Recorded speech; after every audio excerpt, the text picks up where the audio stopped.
Good morning po sa ating lahat.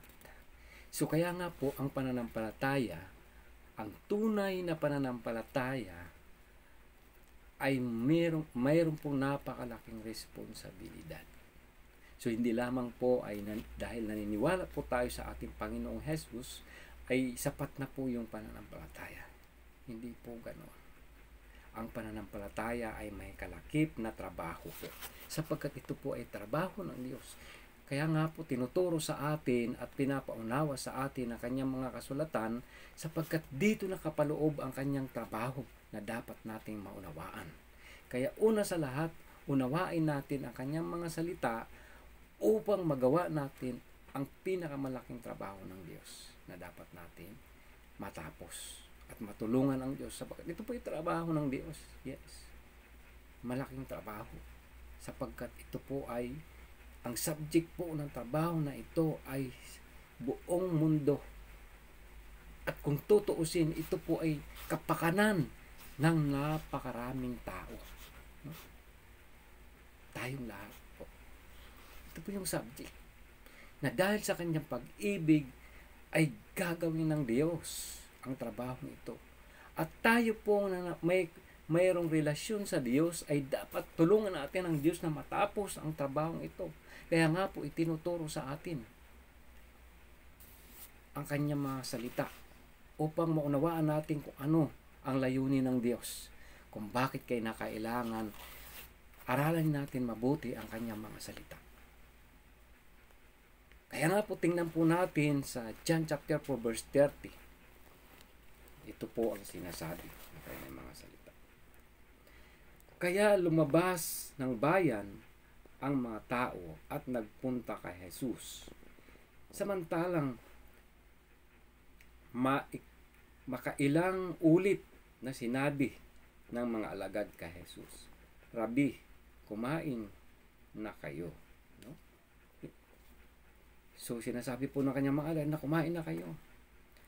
Ngunit ito po yung tugon ng ating Panginoong Jesus. Sumagot siya, ako'y may pagkain, hindi ninyo nalalaman. Yan po sabi niya. Kaya nagtanungan ang mga alagad. May nagdala kaya sa kanila ng pagkain? Ayan po.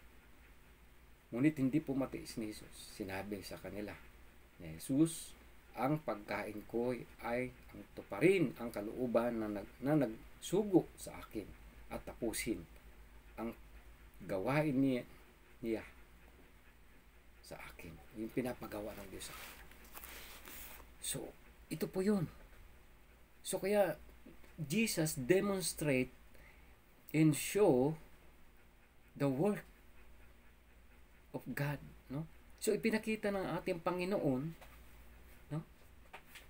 sa mga alagad nung kasama pa niya na ito yung trabaho na ibinigay sa akin ng aking ama. No, kailangan kong tapusin, no? Na mas mahalaga sa physical na pagkain, no po. Hindi po siya kakain ng pagkain physical kahit pagod na po siya, kahit gutom na po siya, hanggat hindi niya po natatapos yung trabaho. So, ganun po kahalaga ang trabaho na ipinapakita, na itinuturo sa atin ng ating Panginoon. So, ibig sabihin, hindi po simple lamang na trabaho.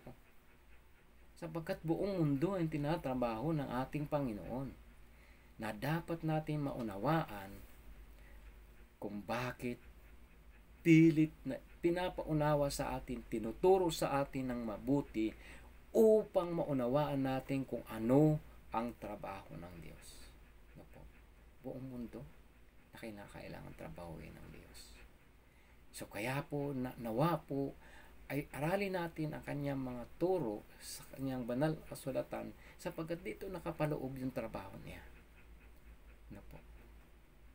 Kaya ngayong umaga, nawa po sa kunting pagbabahaging ito, ay naway po ay magkaroon po tayo ng bagong kaisipan at maging seryoso po tayo sa ating pananampalataya.